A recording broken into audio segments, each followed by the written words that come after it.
Bom dia, boa tarde, boa noite pra você que não me conhece. Meu nome é Gustavo e nesse canal nós vamos falar de futebol de forma geral, focando principalmente no futebol brasileiro.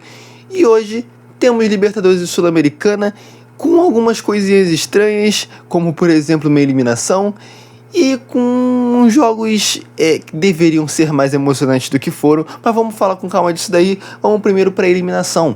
Corinthians e Huracan, ou Huracan e Corinthians. Corinthians vai ser eliminado da Sul-Americana. Cara, o Corinthians, ele vai perder pro Huracan.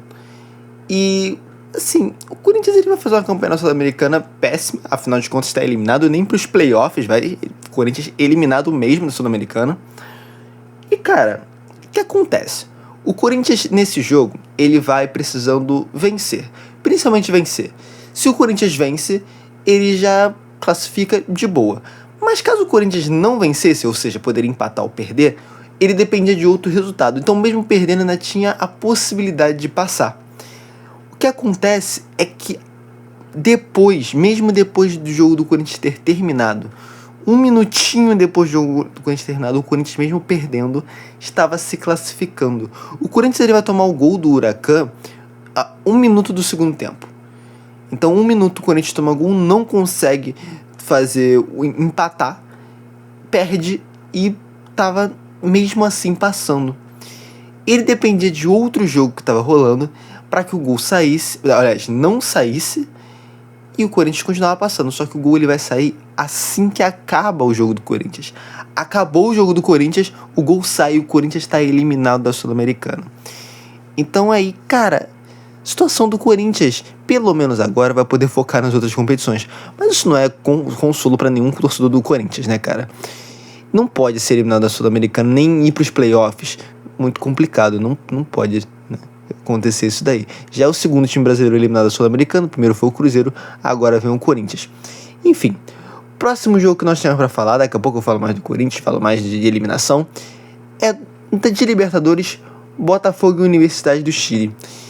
Vamos lá, Botafogo também correndo o risco de ser eliminado nesse jogo. O Botafogo precisava apenas vencer. Nenhum outro resultado importava o Botafogo.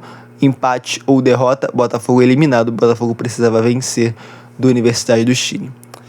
E assim, vamos ser sinceros, o time da Universidade do Chile é bem fraquinho. Principalmente comparado ao time do Botafogo, é bem fraquinho.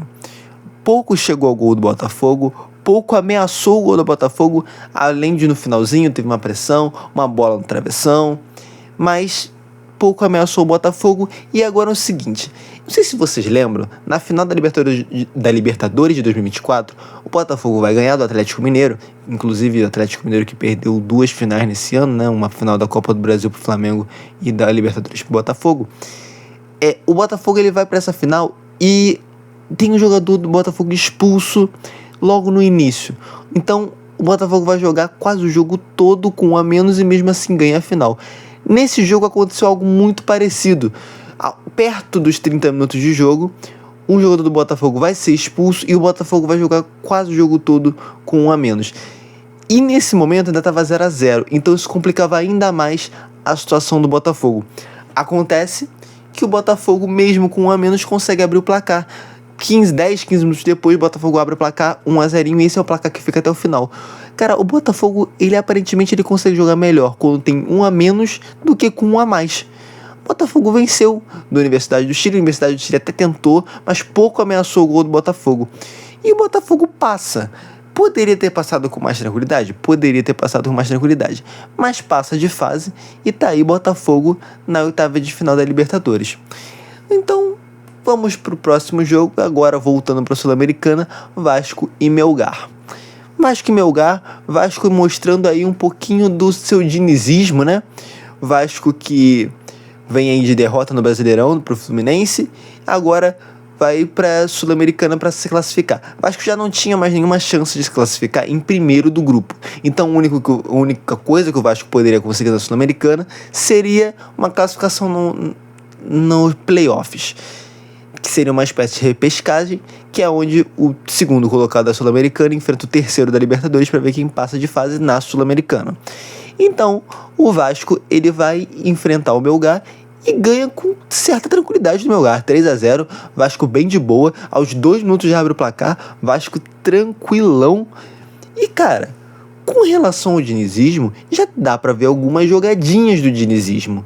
E outra coisa importante, o terceiro gol do Vasco foi um gol do Verratti. Isso não é uma coisa muito, assim, diferente pra ser falado.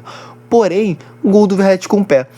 E assim, eu falo aqui do gol do Verratti com o pé, eu dou esse destaque, não é que o Verratti nunca tenha marcado gol com o pé e que ele não marca gol com o pé.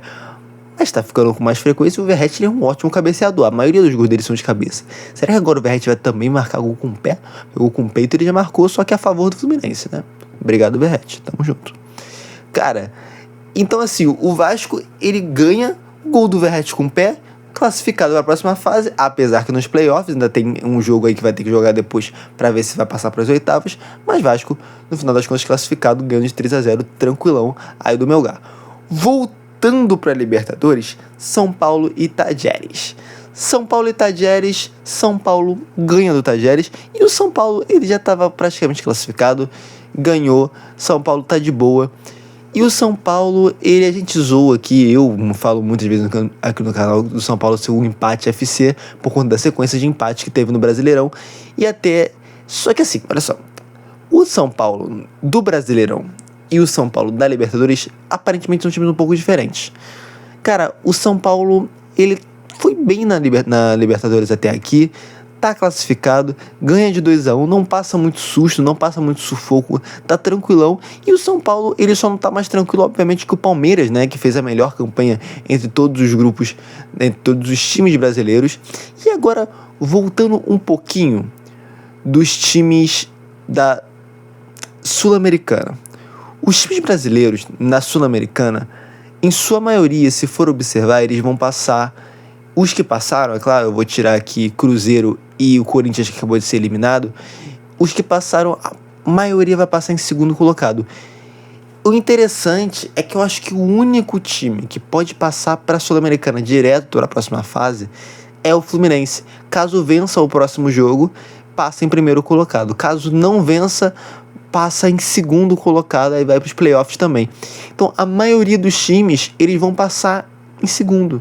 Estranho. Assim, os times brasileiros, eles são, de forma geral, mais fortes do que os times dos seus grupos. Mas mesmo assim, a maioria deles não conseguiu passar em primeiro. Não sei a explicação disso, não sei se os times estavam meio que poupando na Sul-Americana. O Fluminense, ele poupou em alguns jogos, eu posso falar pelo Fluminense. Então, eu não sei por que exatamente que os times eles estão passando em segundo, ou alguns foram até eliminados, né? Mas é isso. Com relação à Libertadores, a maioria dos times está tranquilo, exceto o Botafogo e o Flamengo que passaram um sufocozinho, mas a Botafogo já classificou, o Flamengo já está praticamente classificado também, todo mundo de boa. E é isso, rapaziada, esses foram os jogos de terça-feira. Se você assistiu até aqui, não deixou o like, não se inscreveu no canal, aproveita agora, deixa o like, se inscreve no canal para dar aquela força, aquela moral. E é isso. Até os próximos jogos, até o próximo vídeo e eu fui.